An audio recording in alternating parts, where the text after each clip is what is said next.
Hello and welcome back to another episode of the Pro-Life Hour. My name is Father Tom Lynch and I'm the president of Priests for Life Canada. As many of you know, Priests for Life Canada is an association of Canadian Catholic clergy, bishops, priests, and deacons, and also lay people who promote and defend the sanctity of human life from conception to natural death. We work to support, inform, and empower Catholic clergy to build the culture of life. We bring together clergy and indeed all Catholics to fight the culture of life, and particularly abortion and mercy killing. One of the ways we do this is by this podcast that we call the Pro-Life Hour. We began it several years ago, but unfortunately over the last year, a lot of things have changed, as we all know. So we hadn't been that active with it, but beginning with this new year, we have relaunched it. We hope to post this monthly episode. It will be available on our website and our social media platforms on the second Thursday of every month. In addition to hosting this podcast, we also produce informative bi-monthly newsletters, provide clergy homily notes for the Sunday Mass readings, provide parishes with free pro-life material as part of the Just for Life program, and host special congresses and symposiums that bring together both clergy and seminarians. As usual, I'm joined by my co-host, Father John Lemire, the chair of our board. Welcome, Father John. Thanks so much, Father Tom. Great to be back with you and our listeners. So before I introduce our guest today, let's begin with a prayer. Heavenly Father, you fashioned in your image and likeness every man, woman, and child. Give us, we beg you, a keen eye to recognize that image, so that respect for all human life becomes our way of life, and that together we defend the least among us. Grant this through Christ our Lord. Amen. Amen. So we're delighted today to have Dr. Moira McQueen as our guest. Dr. McQueen was born in Scotland and graduated in law from the University of Glasgow, Scotland. For several years, she worked as a lawyer, specializing in family law and juvenile court cases. But eventually she came to Canada, where she completed her Master of Divinity degree and later graduated with a doctorate in moral theology from St. Michael's University in Toronto. Since 1994, she's been teaching moral theology at St. Michael's Graduate Faculty of Theology and has written and co-authored many articles and books, chapters in bioethics, fundamental ethics, and other areas. Dr. McQueen was appointed the Executive Director of the Canadian Catholic Bioethics Institute in July 2004, and as the Executive Director, she's deeply involved in community education through the Institute's courses in bioethics for parishes across the country and through lecturing and consultancy sessions with school boards, healthcare institutions, priests and diocesan seminars, conferences, and through frequent media appearances. And she is also frequently consulted, of course, by the Canadian Conference of Catholic Bishops. In 2014, in September, Pope Francis appointed her to the International Theological Commission, a 30-member Vatican Advisory Board within the Congregation for the Doctrine of the Faith. He was the Canadian lay representative at the Second Synod on Marriage and the Family at the Vatican in 2015, and has been involved in many, many more things, too many to recount at this time. Moira and her husband Matthew have 7 children and, to date, 12 grandchildren. Are there more on the way, Moira? Is that what that means? Unfortunately, not that I know of. And last but not least, she's the past president of the Sarah Club of Halton and presently a member of the Sarah International Board. Welcome, Moira. It's good to have you with us today and get to talking to you again. Thanks so much, Father Tom and Father John. I'm really happy to be here. Thanks for asking me. We were, just before we went on air, we were talking about some of the trials and tribulations of the life in COVID, especially for teaching as well. And so it's always good to be able to use technology in a somewhat more familiar way. But perhaps more before we get to the heart of today's topic, we like to ask each of our guests to share a bit with us about how they became involved in the pro-life movement. How did you become involved? My very first involvement was that I wrote a letter to my Member of Parliament. This was in the UK, from Scotland. They legalized abortion in 1959 in the UK, so a good 10 years earlier than in Canada. And at that age, I was still in high school, and I always just knew abortion was wrong. And I wrote this letter to him. He sent me one of those pat on the head notes, saying you'll maybe think differently when you're older, but I never did. And so really specifically since we moved to Canada, really we had a very active pro-life group here in Burlington, Ontario. And I joined it very quickly and became president very soon. You know how these things work. Yes. And really since then, one way or another, I've been involved at many different levels. Crisis Pregnancy Center that we opened. At the minute, I'm not directly involved in those actual groups, but the pro-life aspect from conception until natural death is fundamental to Catholic bioethics. So in many ways, I'm really involved in it on a daily basis. Yes, in a very real way you are. As our listeners heard, you wear a variety of hats in both your professional and personal life, and I'm sure sometimes it must be quite a juggling act. One of your roles is as the Executive Director of the Canadian Catholic Bioethics Institute. Can you share a bit with us about what the Institute is and what work it does? Sure. It really does what the name says, though Canadian is a very big responsibility. We're a small group, actually, but we do the best we can with some very good people who talk about bioethics from a Catholic perspective. So, and we do that through some of the ways you mentioned in your introduction there. So some of it is academic, some of it is with priest seminars, some of it is with parishes. We write a lot. We have a pretty active website. So everything is always happening in bioethics. There are so many new things. So we talk about pro-life, and it covers that whole gamut, from using, I use that word advisedly, embryos,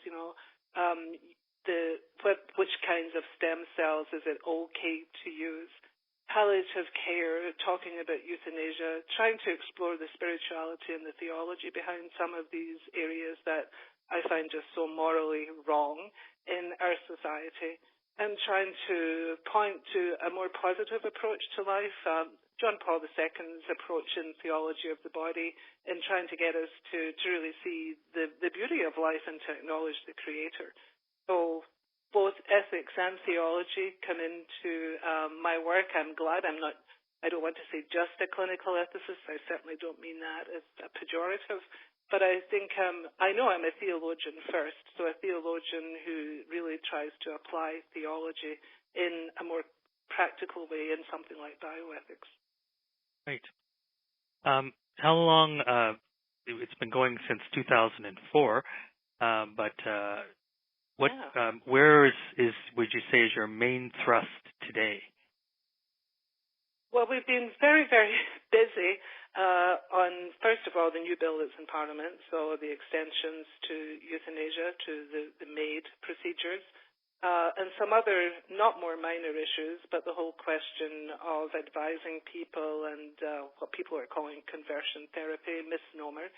And we've been, and still are, we're very involved in dealing with questions about vaccines because, of course, as you said at the beginning, COVID is our biggest context at the minute. We actually have a COVID bulletin that we try to send that out weekly. So giving some people some information, both from the church point of view and from society point of view, from factual information point of view, because I find it's at the factual level that there's some misinformation, shall we say. So the vaccine question has been very important, and for the bishops as well. Father John? Well, that's exactly what we want to talk about today with you is some of the issues surrounding the vaccine and COVID-19. And we know that it's a great area of interest and impacts the lives of everyone today. And as you mentioned, there's a lot of talk both in the media and social media about the vaccine. Unfortunately, not all this talk is factual or helpful. And so we hope to be able to break open this issue today through the lens of our Catholic faith and provide our listeners with some helpful understanding so that they can be better informed themselves and then hopefully share that with their family, their friends, their fellow parishioners. So given the situation that we find ourselves today as the virus continues to run rampant in our country and the world, as well as the glimmer of light with the rollout of various vaccines to combat COVID, one of the main questions in the minds of our listeners is whether or not they should receive one of these COVID vaccines. I'm sure that this is a question that you've been asked a million times already, Dr. McQueen. How do you respond to that when people do ask you? It's a very good question, and it's a legitimate question, and it's a question that goes to the heart, I think, of what we talk about when we are talking about reverence for life from conception. And so the way I try to address it is to, first of all, really from the factual point of view, just to make us very sure that we recognize that this is a lethal virus, and we see that in the figures. And so it's something that we clearly have to take extremely seriously. And as you say, there's a glimmer of light at the end of the tunnel with the vaccines. But we do know that some of the vaccines are what we would call unethical.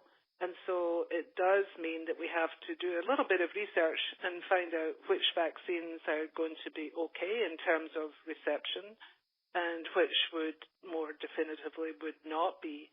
And so I found myself quite early on that since most of us in bioethics, or at least in theology, are not scientists, that we really have to rely on other people to find out just the composition of the vaccines, what it contains. So most people are very concerned about the presence of fetal or embryonic material actually in the vaccine themselves. And that, of course, would present and does present a legitimate moral question to us. In terms of Catholic teaching, that would not be the only element, but it is a fundamental element. So I know I was very relieved when we heard that this glimmer of hope in the form of the vaccines, the ones that were coming to Canada first, would be vaccines that, as far as science establishes, doesn't contain either fetal or embryonic components, which I think relieves the minds of many people who might think that they shouldn't accept the vaccine merely or only or solely or mainly because of what's actually contained in the vaccine. But the Church looks at it in a slightly different way, and it does reassure people. And I think it intends to reassure people because they recognize this is a legitimate question, that it goes as far as to say that if there aren't even any ethical vaccines, which at the minute we're saying, yes, there are, but even if we knew that some vaccine actually contained some fetal or embryonic components, in the absence of any other, what we would then be calling ethical vaccine, then, and given the fact that it is a lethal virus, then we would be able to accept that on moral grounds. It would be justified in using those vaccines, given the situation. So even if, and that I think that even if factor is really very important, in light of the fact that, in fact, we do have vaccines that don't contain those components. So I think people can feel reassured in their conscience about accepting that type of vaccine. And we also have a list, which a lot of people listening to you will already be aware of, different websites that list some of these vaccines. And we use a very pro-life group, the Lozier Institute in the States. And they update their list in terms of letting us know the components in vaccines, which ones do have some of that material and which ones don't. So go ahead, Father. No, I think you've helped, first of all, ease some of the minds of our listeners already, just knowing that the Church does provide in cases like this. This certainly isn't the first time that the Church has spoken, though, on the issue of vaccinations in general, let alone specifically about the COVID vaccination. Can you maybe just share with our listeners a little bit about the Church's history on the teaching of the topic of vaccines and help us to navigate through the situation we find ourselves in then today? Yeah, no, I think that's a really good idea to do that, and it always pays to look and see what has the Church said before, because yes, it has said many things before, even if in many ways slightly more recently. So from 2005 onwards, the Pontifical Academy of Life was responding to a question about vaccines, and in those days it was a question about vaccines being used against mainly measles. So people remember there were many ethical questions raised about whether or not people should use these measles vaccines because they did, in fact, contain fetal components. And so the question went all the way to the Congregation for the Doctrine of the Faith, and at that point it was the Pontifical Academy of Life who actually answered that question, because I think it's important that people realize that at the Vatican level, they consult widely with medical and scientific experts, sociological experts, all kinds of experts, depending on the topic under consideration. And the Pontifical Academy of Life, of course, dealing very often with bioethical questions, consults with scientific and medical people as well as church authorities. And so they try to get the very best information at the scientific level that they can, which makes sense to most of us, because that's exactly what we want to know, because I think it is true that you need really good factual and accurate information before you can make a good ethical decision. And part of the reason that they said, much the same as they're actually saying now in response to the vaccines for COVID-19, part of their major response to it was that the question of cooperation in evil, which I didn't mention the first time, but it's a hugely important factor, which is what this is. The questions about vaccines are really based on this question of, am I cooperating in evil if I accept a vaccine that has some fetal material? A truly legitimate and good question. The Pontifical Academy of Life at that point said that in these situations where even although we are to an extent cooperating in evil, the cooperation is so remote, and that's the official language they use too, but it's clear what it means. From the original abortion from which the cell lines were obtained that are used for making vaccines, that our now cooperation is so remote, and they also use the word is passive. In other words, we, in our daily life nowadays, we're never involved in anything to do with either abortion or the manufacturing of using cell lines or the manufacturing of vaccines. So our cooperation in evil is so remote that it is justified to use vaccines, even if, I'm stressing that again, they do contain some fetal material in these situations, and of course specifically in situations where there is not an alternative. So I think it would be very clear to all of us who are careful about pro-life that if there are alternative vaccines, then we wait for those, we use those, we ask for those, we request those. And also, if they're not available, which sometimes they're not, they didn't seem to be available in 2005, and the question about the measles vaccination. But if they do, you could use the vaccine that was available. But in fact, so say you were vaccinating your family against measles, and by the time of my third child, the more ethical vaccine arose, then I would have to ask for that because there is an alternative. So really, I think the crux of the matter is that teaching and a few others after that, they essentially say the same thing, that the remoteness from the original act is so far that the passivity in our accepting rather being involved in anything active, the unavailability of ethical vaccines, and in the situation of something as serious as COVID, all go towards justifying the use of the vaccines. So I think, and of course, one of the problems is too that with something such as a pandemic, there isn't a lot of time to make up your mind. We have to be able to do the best we can, considering the speed at which the virus is spreading, especially it seems with new variants, to not only protect ourselves, but to recognize that we have an obligation to protect the vulnerable within society as well. Oh, absolutely. I mean, when it moves into our sort of personal and social responsibility at that level, I absolutely agree.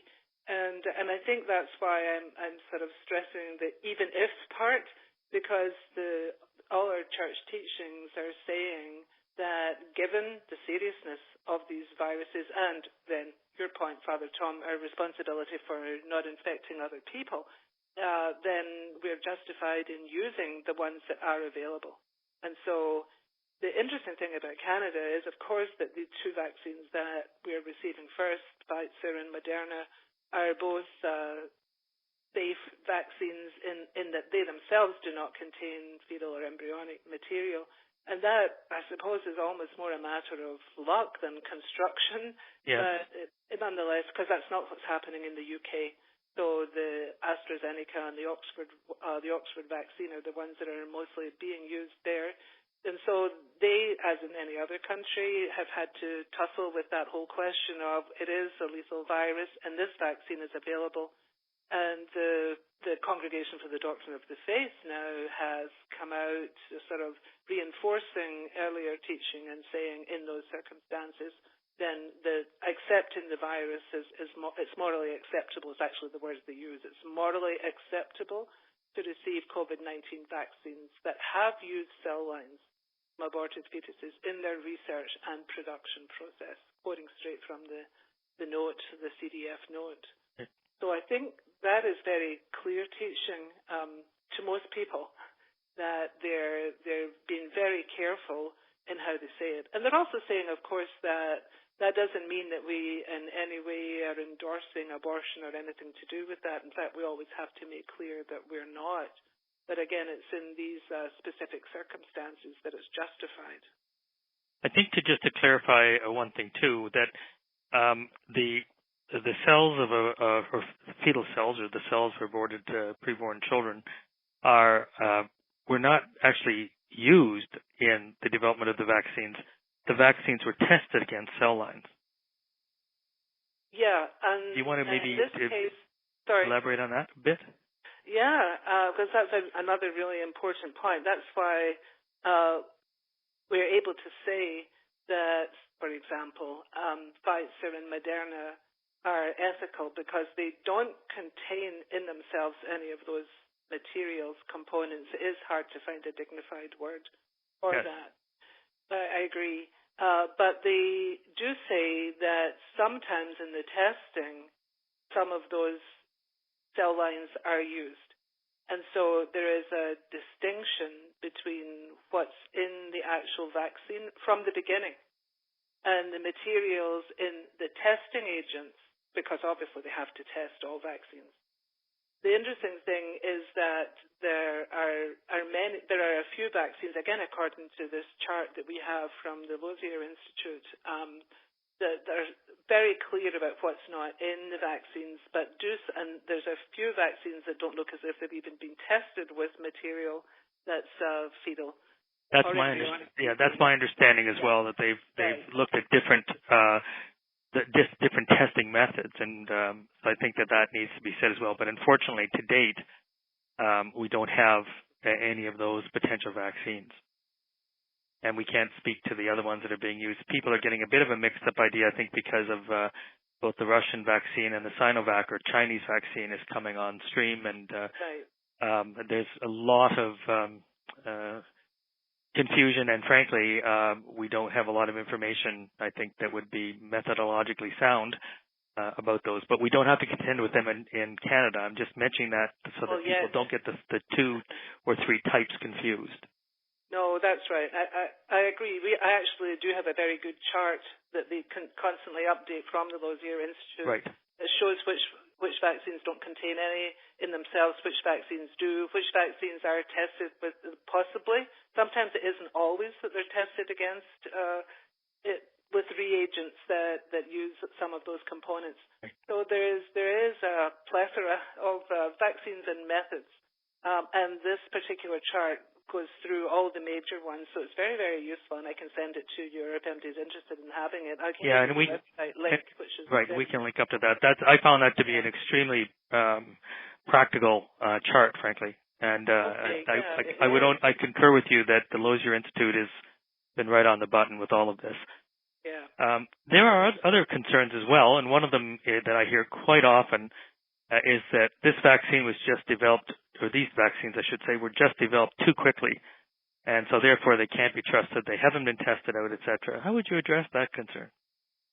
I think it's true that they've been developed very quickly. In fact, the scientists all say it's practically a miracle that they were able to be developed at some people call it the warp speed at which they have been developed. And so I actually think, well, thank God, as a matter of fact, that people have been able to come up with something that will save lives. That makes sense to me.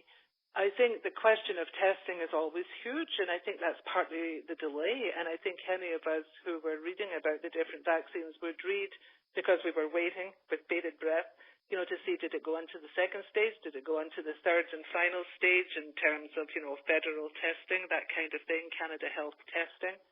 Everything like that has to be tested as well as possible.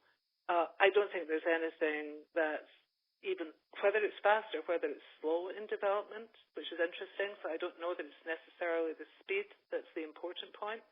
But we know that there are vaccines and other medications that can have side effects that were unforeseen, definitely unwanted, because nothing seems to be able to fit the bill of being, let's say, 100% safe, which is, that this happens in all these areas. Some people will have side effects, some people will not. We've been reading about them, but when medications or vaccines are tested, it is with that variable in place. Nothing comes through from the FDA or Canada Health or any other testing agency that can guarantee something 100% for safety. So I just think, again, that's the scientific method. It's transparent at that level. It's important that we all recognize that, so 99% of the time, things work without side effects. Sometimes people have other medications, and we probably all know of people who've had unforeseen side effects.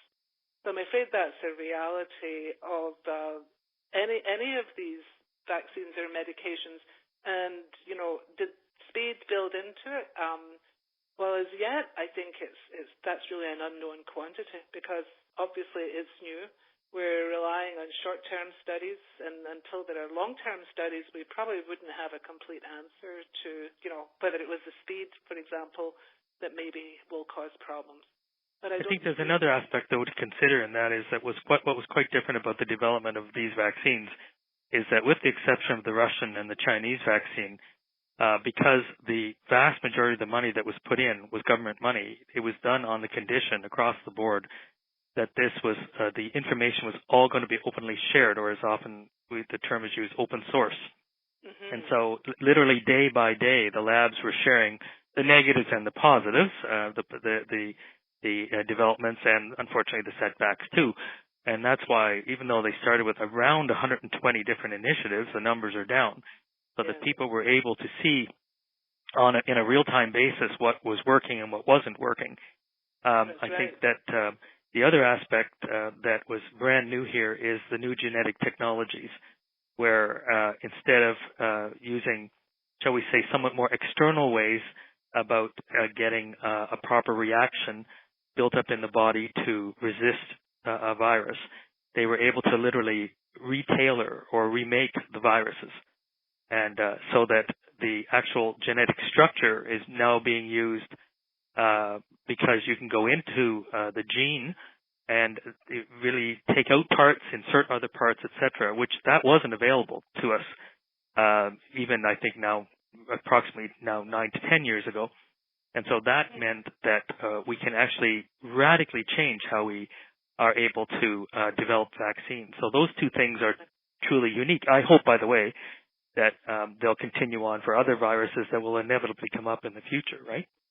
That's absolutely right. And in fact, these two, I'm not a scientist, so sometimes I can be, blinded a little bit by how the vaccines actually work. I do tend to take the scientist approach for explaining how they work. But I do know that these two vaccines that we have just now, so Moderna and Pfizer, are both what are called mRNA vaccines, so they're totally synthetic vaccines, and they act in a different way, as you're saying, genetically in terms of how they shield the gene that would otherwise be targeted from this COVID virus.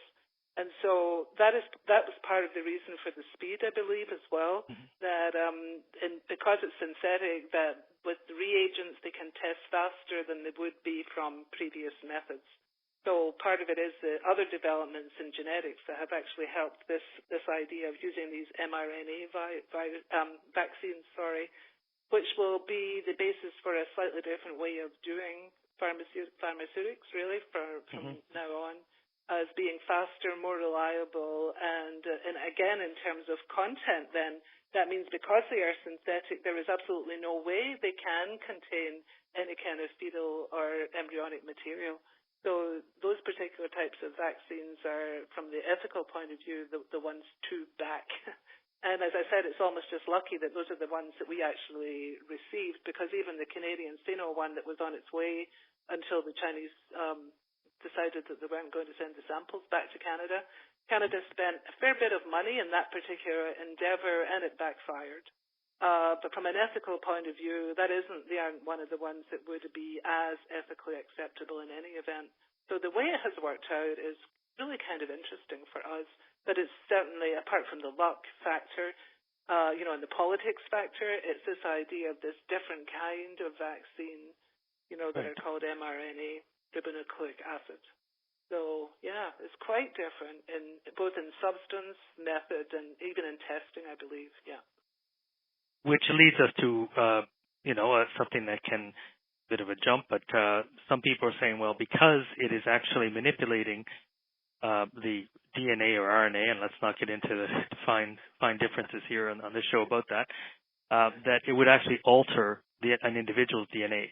The internet can be a wonderful thing, but there's an immense amount of pretty sketchy information and downright wrong information. So I wonder if you could address that. Yeah, that kind of, even although I would say, I'm honest about not being a scientist. I don't have, I only have basic tools, that's all. And I rely on other people who are scientists and not these internet type, misrepresentations or scare stories that seem to go around by people who just seem to be against vaccines, period, for different reasons, even from a kind of Catholic moral point of view. But, even in terms of when we look at the evidence that's used now in criminal cases and for the law and law enforcement's concerned, DNA is of the absolute essence of the person and can't be altered. It's the one thing that sort of really lets people pin the blame on a specific person if they get a DNA sample. So just looking at it from another field, we can see that the DNA is unalterable. It's one of those areas that is just so intrinsic, inherent to the person, as our chromosomes are, that they're unalterable no matter what we do. So I'm not sure where the stories come from, but I know there's many stories. Yes. It can't alter our DNA. Apart from the fact that's not what it's designed to do. I heard about people thinking there are going to be chips, microchips in vaccines, that the government will be able to trace us and all that sort of thing. There are so many conspiracy theories, for want of a better word, I guess, and we really have to debunk that. It really bothers me, the misinformation, not just the fact that they're false in themselves, and that's bad enough, but in that they might prevent people from actually receiving these vaccines who need them. Well, I think that is really the serious point. That, once again, one has a certain responsibility. I would refer to the video that you did with the American Catholic, the American magazine, magazine, sorry. Yeah. And talking about the responsibility the Catholics have to take this vaccine. I wonder if you could expand on that, or to take a vaccine.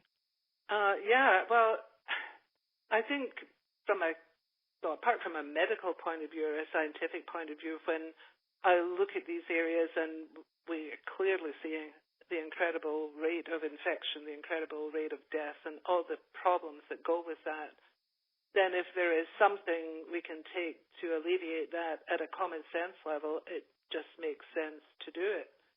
If we add another layer, our Catholic responsibility, first of all, towards looking after our own health, and secondly, looking at it from the point of view of the common good, that it's not just me, it's not just I should be more grammatical, who count in this particular endeavor, that I really have to be responsible for other people. And I am responsible for other people. Most of us are.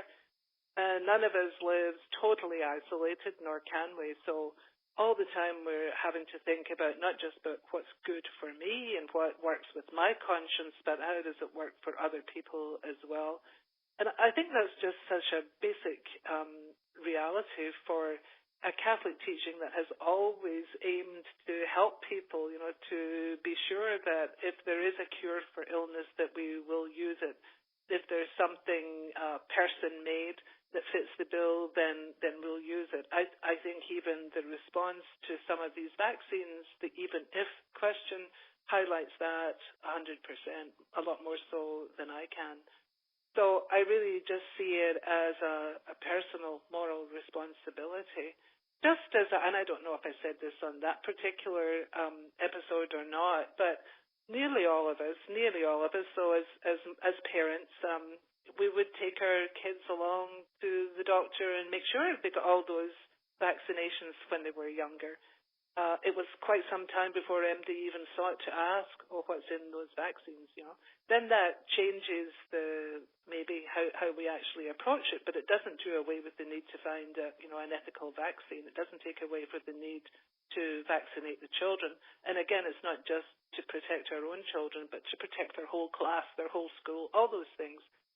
Sometimes reading the news at the beginning of this pandemic, it would seem that people really do not appreciate that whole, danger of a vaccine like any of the SARS vaccine, any of the SARS problems. And COVID-19 is another SARS virus.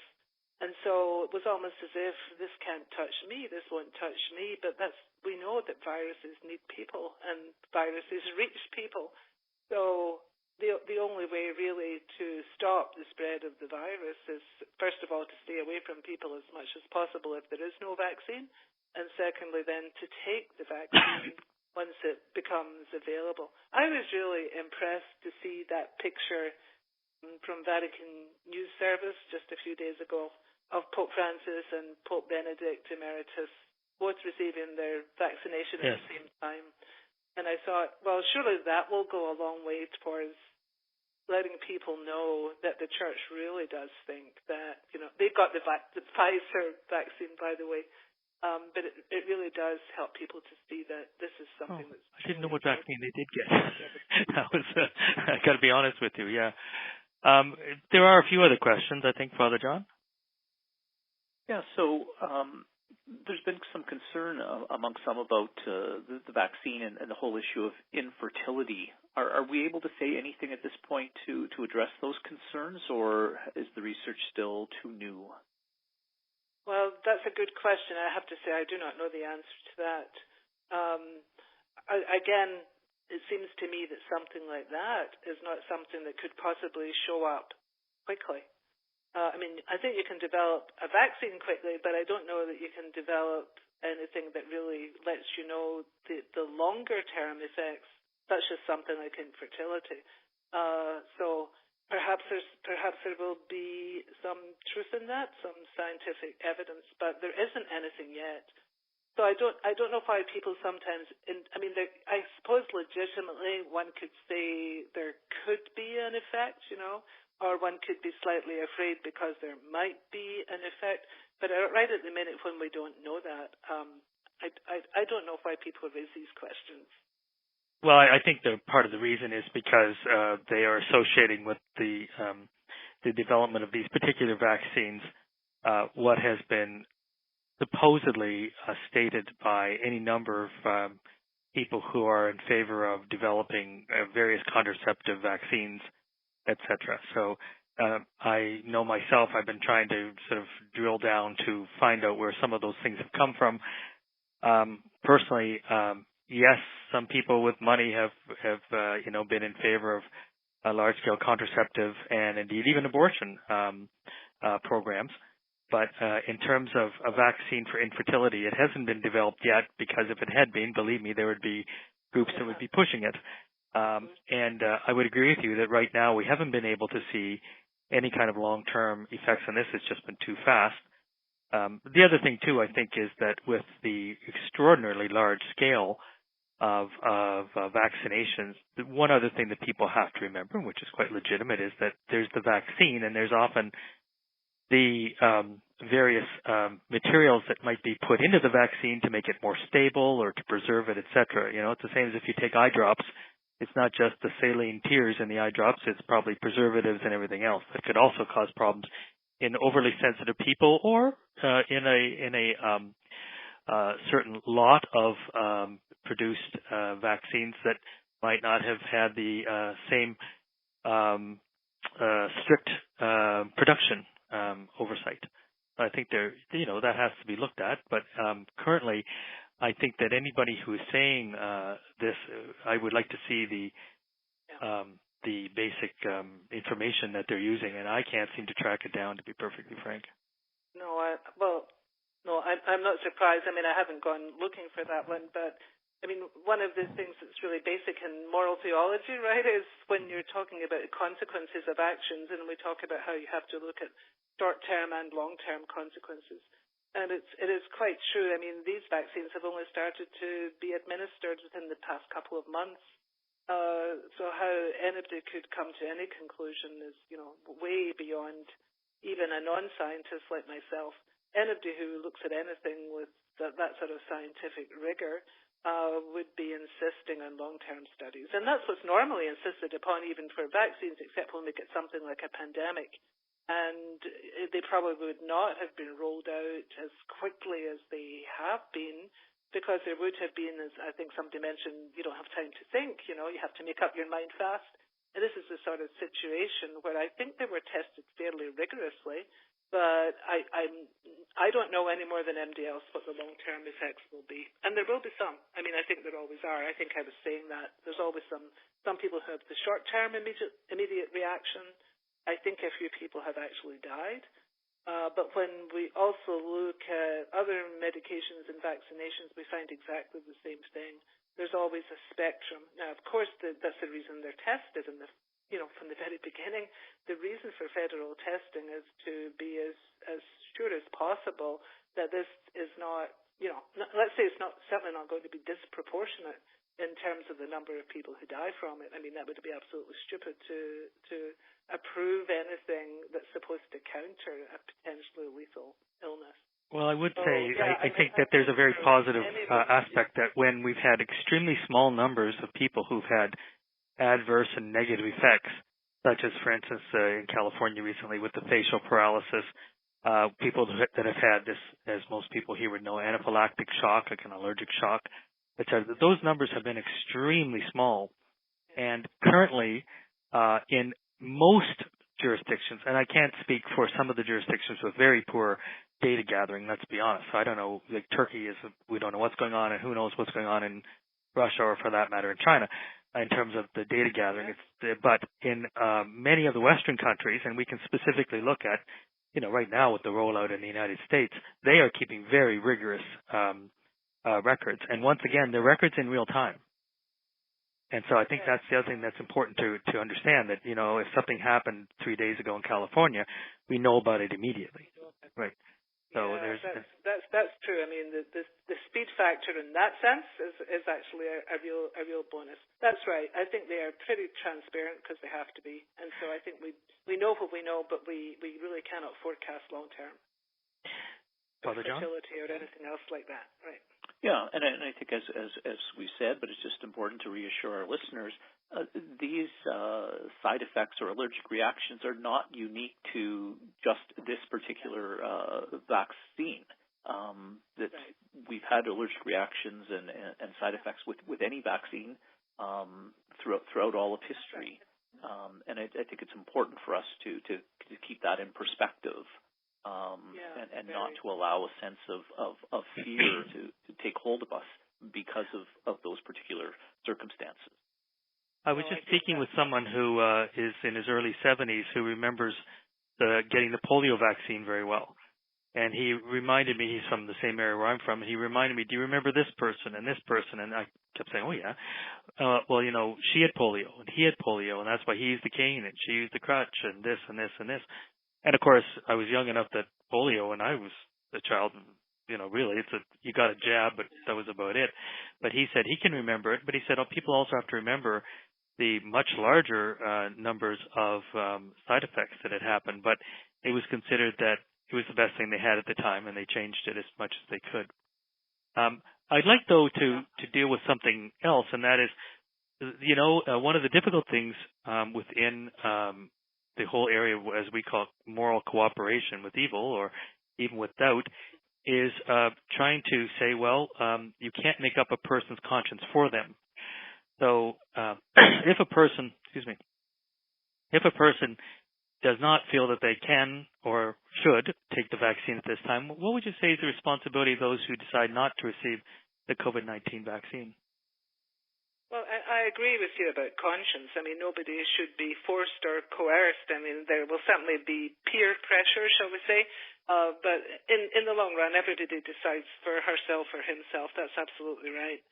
And I guess we would have to make a really informed conscience and be bringing it into consideration all these points. So the scientific stuff, the scientific reassurances, if you like, about content, what the church actually says, its opinion on the morality of accepting these vaccines, the level of cooperation being as remote as they are definitively saying that it is.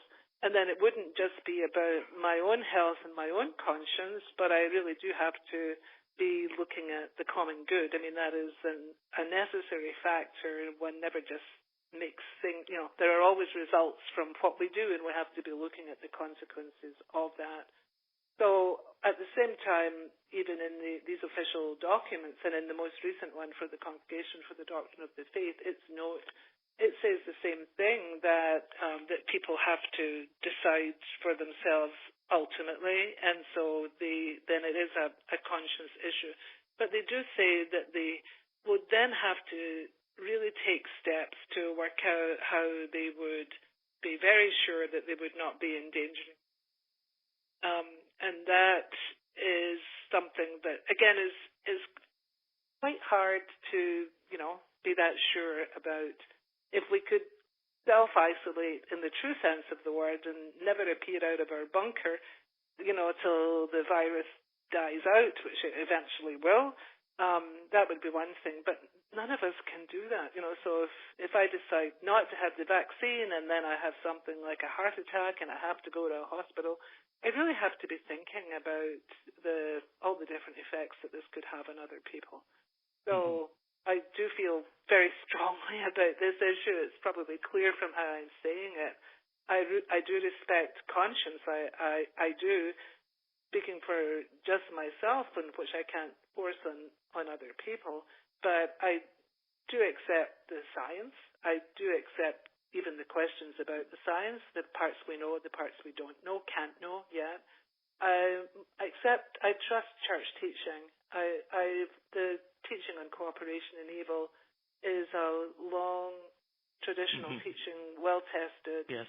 Isn't just thrown out to suit any particular incident that comes along today. It has more than common sense to it. It has a pastoral sense to it. It really is trying to look out for the good of all.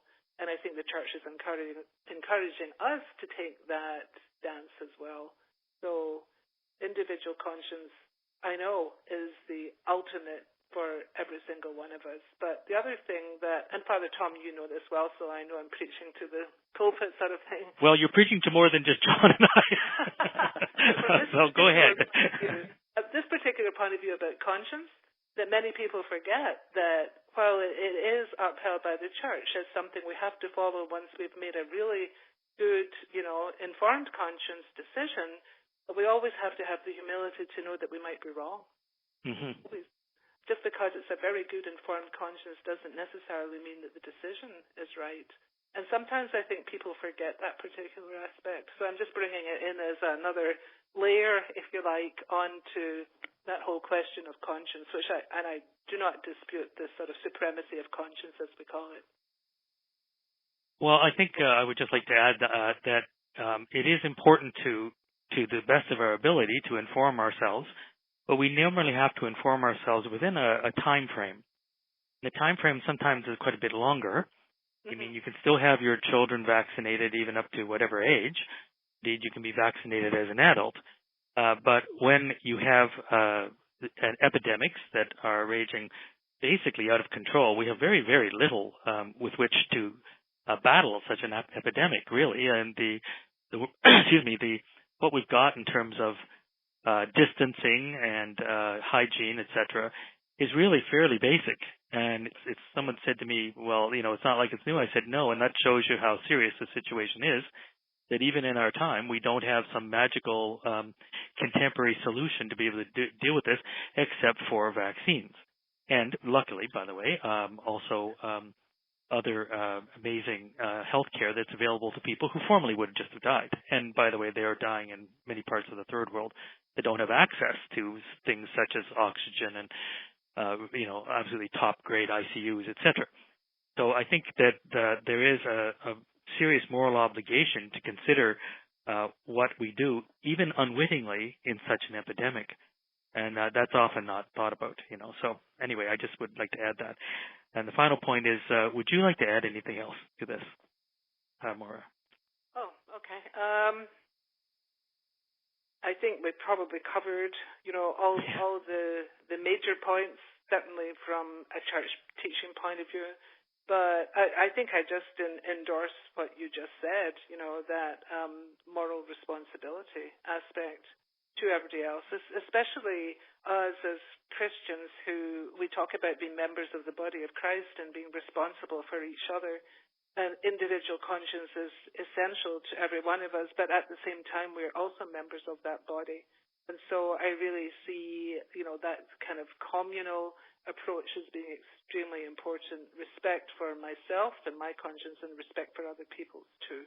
And one of the other things is I'm really glad that you and Father John host this type of program where people can listen to some information that is perhaps more directly in line with church teaching than some of the other things we sometimes hear about or read about or watch on TV. So I really commend you for having this type of session. Well, thank you for that. Father John, did you have any final comment? No, I think it's just been a great time for us to have this exchange to help clarify to many of our listeners who are looking for some clear answers. And with so much out there, it's sometimes hard to be able to navigate what is true and what is not true. And I think, Dr. McQueen, you've helped us to be able to kind of see those issues in a clearer focus. And hopefully it's given our listeners some peace and some reassurance that it is moral to be able to take the vaccine, especially the two that are being offered right now here in Canada, and that it's not only doing something good for themselves, but that they also are helping to protect the common good and to protect other individuals. And so we can't just think of ourselves, but we need to think of our brothers and sisters. So we're certainly grateful for that. Thank you. I hope it was helpful. It certainly was. So I would just concur with what Father John was saying, and as we are signing off, I would like to encourage your work, both personally and also for the Institute. As you know, I have a sort of a personal interest in the Institute as well, and I think that it's been a great gift to the Church at large. Because we do need to have thoughtful voices, we need to have good research, and we need to have articulate spokespersons in these areas that constantly come up. And as part of the guidance, and I would say truly the magisterium of the Church, I think that is a great work that you and the colleagues there are doing. Thank you so much, Father Tom. Welcome. Yeah, thank you. So as a last note, I'd like to make all of our listeners aware that supporting Priests for Life Canada is open to everyone, clergy and laity alike. Because we're not underwritten by any organization, we rely upon the generosity of all Catholics and people of goodwill. So please consider donating to Priests for Life Canada today. If you wish to donate, you can do so on our website at priests4lifecanada.com or by calling us toll-free at 1-888-300-2007, 1-888-300-2007. Priests for Life Canada is a registered charity, and as such, it can issue charitable tax receipts for all donations annually. We'd also like to send you our newsletter that we send out 6 times per year. It'll keep you informed about pro-life issues across Canada, especially from a faith perspective. Well, let us now end the program with a prayer. God of power and might and wisdom and justice, to you authority is rightly administered, laws are enacted, and judgment is decreed.